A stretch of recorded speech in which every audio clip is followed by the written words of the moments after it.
Hello there. My name is Tim Gullming, and here's the bio for the characters for my book, titled, Who's the Grim Reaper? The plot: in 2019, Austin, Texas. Prostitution, corruption and a gang war between two huge criminal sections has turned the city to its knees.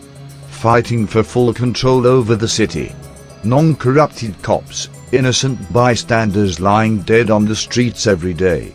But there's a third player. One that is determined to wipe them both out. He's not one of them. Actually, he's not even from Earth. The criminals call him the Grim Reaper. He's an intergalactic soldier sent out by the Galactic Council to reassure peace by any means necessary. But who is he? Or what is he? Main characters: the Grim Reaper. Little is known about him other than he's basically a myth that originated back to the year of 1200s. He's mostly known for his extremely violent behavior and his hatred for low-lifes. He usually disposes of his enemies by dismemberment, disembowelment, beheadings. Any macabre and violent ways he can think of just to strike fear into the heart of the criminal underworld and lure out the big players, mainly the Kingpin of Austin. He wears heavily super advanced armor. The sculpture of his silver metal mask is that of a skull. In alien culture, it's a symbol of honor to wear a helmet that symbolizes the skeleton of the wearer. He wears the black cloak mostly for stealth, and his scythe is his most used and deadliest weapon. The blade of the scythe is made of an indestructible metal from an alien planet. The armor is made of strong steel which can withstand bullets from any gun, stabbings from any knife or sword, explosions from any bomb, any human-made weapons. His fingertips can inject out deadly acid which becomes practical when he's tied down or captured. The armor also increases his strength by a lot. And the eye lenses of the mask has a supercomputer built-in which can scan an entire room less than a second and can detect movement from a great distance. His use of transportation is that of a small spaceship or a flying saucer. As much as this makes him out to be a vigilante, he's not. He's a soldier that was sent out on a mission by the judge of the Intergalactic Council, Deborah Winters. Age: 24. Hair color: red/ginger. Eye color: blue.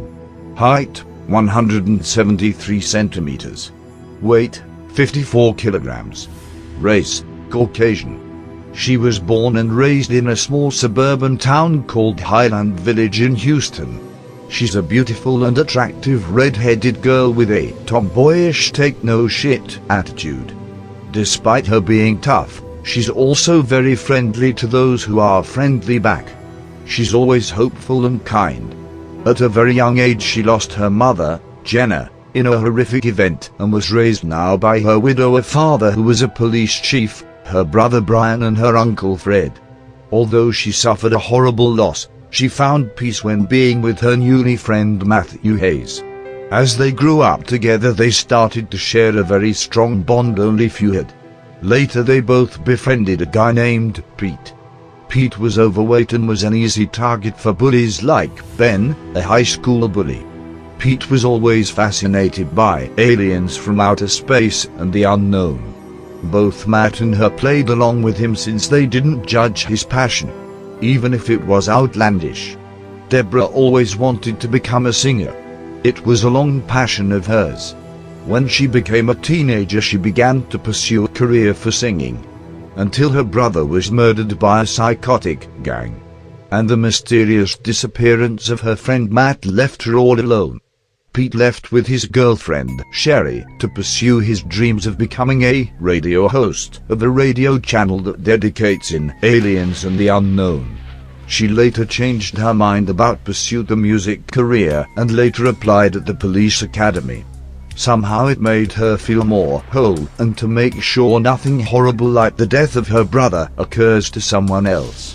And she got a job at the police department in Austin with her father as the commissioner. Matthew Hayes. Age: 24. Hair color: brown. Eye color: blue. Height: 170 centimeters. Weight: 70 kilograms. Race: Caucasian. Matthew Hayes, or Matt as he's always called by Deborah and Pete. He's often shy, but he's just as friendly. He always wears glasses since he was always had a minor trouble with his sight. As a toddler he was orphaned because his parents died in a horrific house fire. His Uncle Alan and Aunt Adriana took him in and raised him. He grew up in Highland Village with only his cousin Danielle as his friend. But he later befriended Deborah and they both became very close. But that later ended when his uncle and aunt had to move under serious circumstances. He later pursued a career within any police force after his time at the police academy, and he later got a job at the homicide department on the police department in Austin. With his delight he reunited with Deborah, although it wasn't really the reason why he's there. It's a lot more complicated than that. These are the three main characters of my book. I hope you find them interesting enough to read my book later on when I release it. When is it getting released? Release date is yet to be announced, but I guess in a few years. Stuff like this takes its sweet time. But at least it's getting out there sooner or later. I will do my best to publish it as fast as I can. Now, what inspired me to write this story? Why the Grim Reaper? And my inspirations of the characters. It all started back in 2013. I wanted to write this dark story about a soldier from outer space who was sent out here on a mission to fight evil and corruption. I had some different approaches, but I wrote a screenplay, as back then I wanted to make it into a movie, and this one took place 2070s, which I later changed to keep it modern.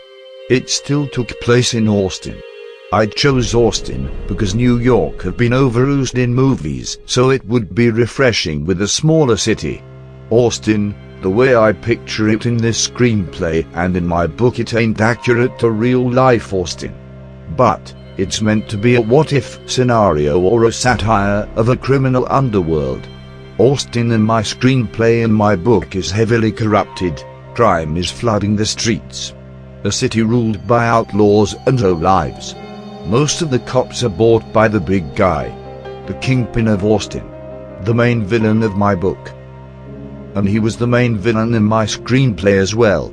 The idea of aliens sending out humans to fight evil was partly inspired by DC Comics' Green Lantern.